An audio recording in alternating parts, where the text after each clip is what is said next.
Here's the Amazfit Bip 3 Pro. I'm going to show you to perform a factory reset. Very simple here. So first thing is just go to your clock face. Go to your clock face, and then you want to swipe down. Then you want to tap on the settings icon, the gear icon right there. From here, swipe all the way up to the very bottom here. It should say System. Tap on System.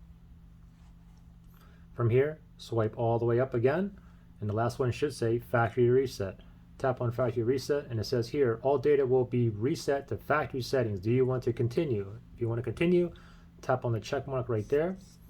And now this only takes like 5 seconds, okay? So just be patient here, just wait. Voila, we are done.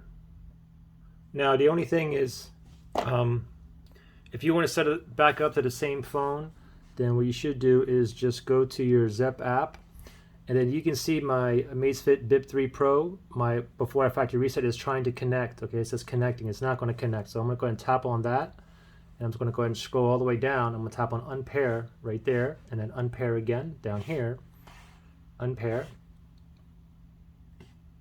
Now, if I want to add that back now under my devices, I would click on add right there. It's a watch right there, and there's that QR code. So watch with QR code, and the QR code is right there.